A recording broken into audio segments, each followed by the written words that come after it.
Hermanas y hermanos, el Señor esté con vosotros. Escuchamos ahora el texto del Evangelio de hoy, sábado de la primera semana de Cuaresma, según el rito ambrosiano. Lectura del Santo Evangelio según San Mateo, capítulo 12, versículo desde 1 hasta 8. En aquel tiempo, el Señor Jesús pasaba entre los sembrados un día sábado, y sus discípulos, que tenían hambre, comenzaron a arrancar espigas y a comerlas. Al ver esto, los fariseos le reprocharon: tus discípulos hacen lo que no está permitido en sábado. Jesús les respondió: ¿no han leído lo que hizo David cuando él y sus compañeros sintieron hambre?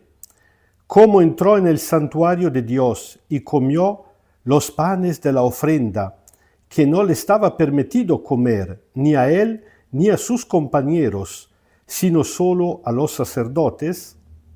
Tampoco ha leído en la ley que los sacerdotes en el templo quebrantan el descanso del sábado y son inocentes de ello. Les aseguro que aquí hay alguien mayor que el templo.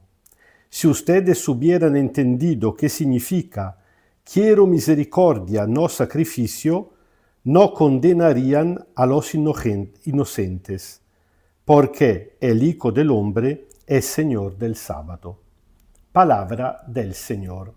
Un texto que realmente me encanta, porque pone muy bien en claro lo que realmente le importa a Dios. Eso vale siempre, y yo diría de manera particular, especial, en este tiempo de Cuaresma. Jesús pone de manifiesto definitivamente cómo el único interés de Dios es el bien de la persona humana. Cualquier cosa hace bien a la persona humana, no solamente a Dios le gusta un poquito, sino que lo considera el verdadero culto, es decir, la oferta a Dios mismo agradecido a Él.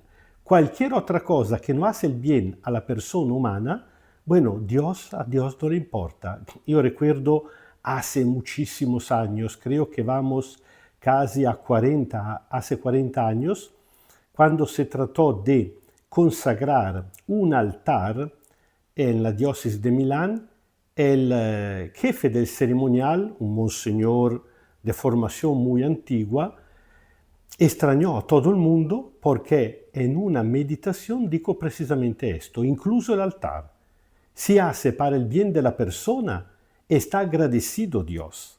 Al contrario, a Dios no le importa. ¿Por qué? Porque a Dios no le hace falta nada, nada de material, nada de espiritual por sí mismo. Es el bien de los suyos que considera, y somos hijas e hijos suyos, que Dios lo considera hecho a sí mismo. En este caso, la situación es muy sencilla. Jesús pasa por unos campos sembrados en día de sábado, los discípulos tienen hambre, arrancan algunas espigas y empiezan a comerla. Los fariseos se escandalizan y critican directamente al Señor Jesús porque se lo permite, recordándole que en la ley de Moisés está prohibido trabajar en el día de sábado. Aquí estamos perfectamente a un punto nevrálgico de la lectura de la Biblia. Es decir, una cosa es leer la Biblia, repetirla, otra cosa es entenderla. ¿Por qué? Tienen razón los fariseos cuando dicen que en la ley de Moisés está prohibido trabajar el día de sábado, pero la ley de Moisés, así llamada ley de Moisés, realmente no era de Moisés, era de Dios. Dios la había entregada al pueblo por medio de Moisés. Así que el punto es preguntarse cuál era la intención originaria de Dios. ¿Por qué Dios ordenó el descanso del sábado por todo el mundo, por los humanos primariamente, y todos los humanos, incluso los esclavos, los extranjeros que no tenían otros derechos, y también pero por los animales, por las bestias del trabajo? ¿Por qué? porque Dios ama a todas sus criaturas, porque Dios no ha creado ninguna criatura porque fuera esclavizada y torturada por medio del trabajo, porque en la intención original de Dios el trabajo tenía que ser algo creativo, algo que eleva, sublima a la persona, hasta serlo colega del mismo Dios, que fue el primer trabajador. Dios trabajó para realizar la creación y descansó precisamente el día del sábado.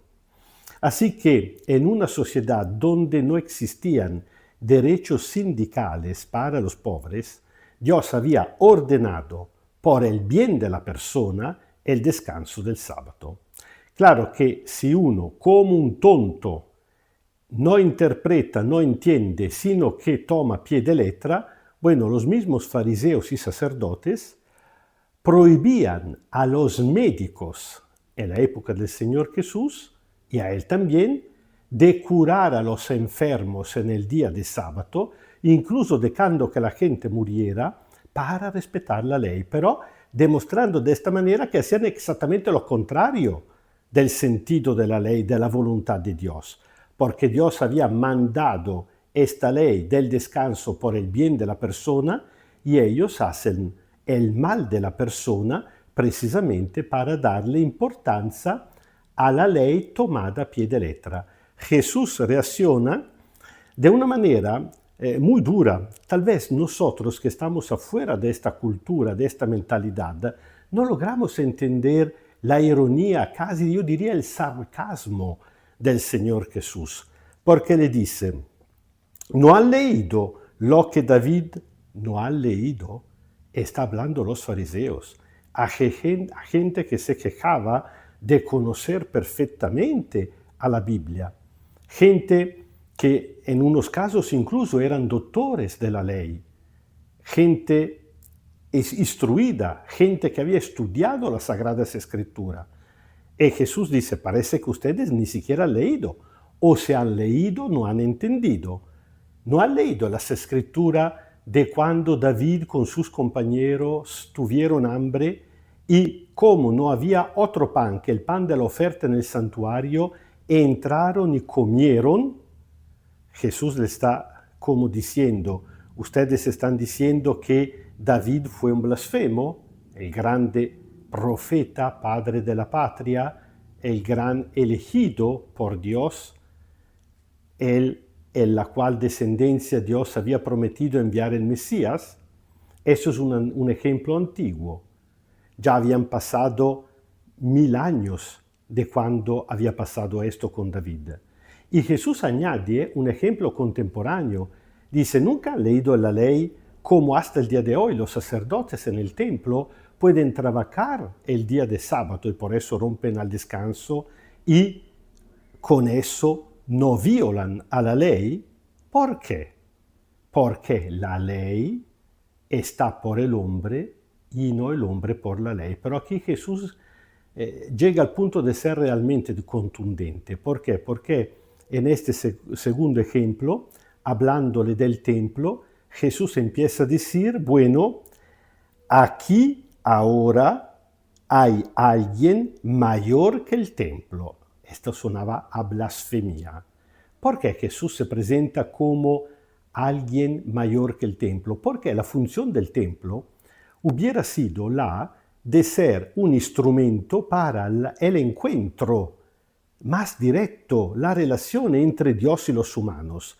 Pero ellos la habían convertido en una cueva de ladrones, según la palabra de Jesús, en un instrumento de exclusión, de opresión.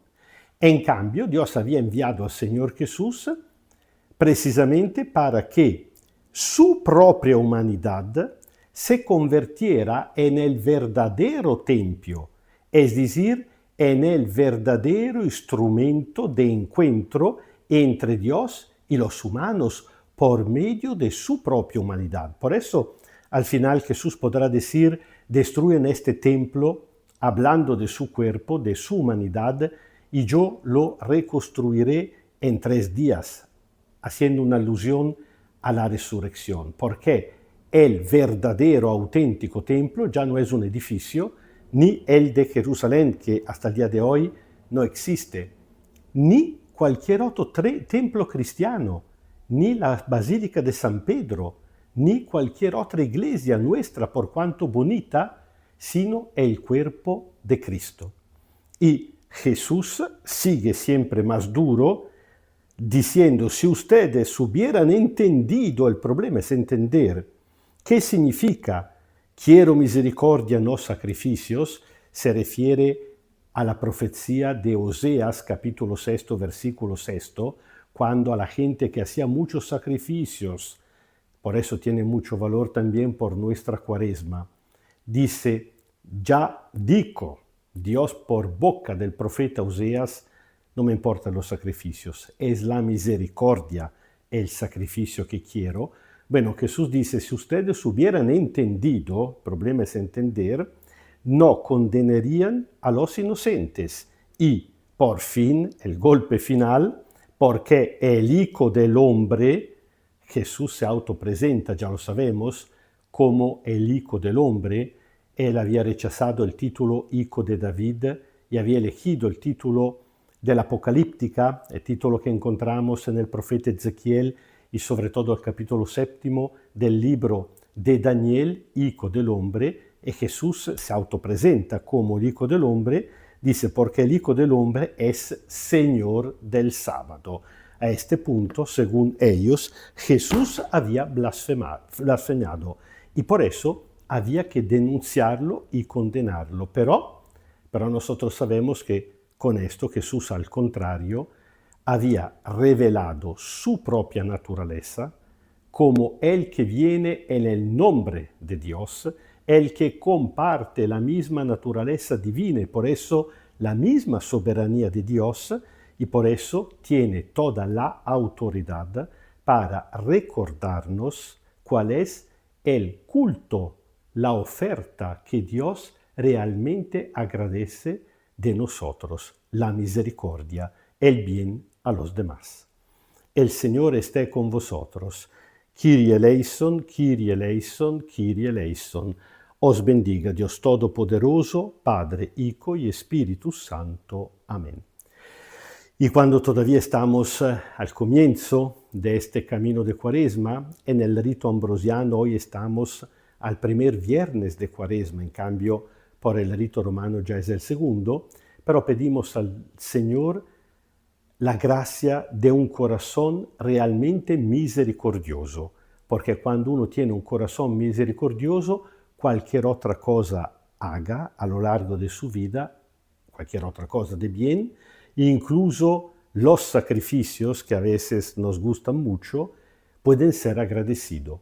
En cambio, cuando vienen simplemente de una mentalidad legalista, pero dura, no misericordiosa, no hacen falta nada. Así que realmente le pedimos la gracia de un corazón misericordioso para que nuestra vida, como dice Pablo, pueda convertirse en un culto permanente.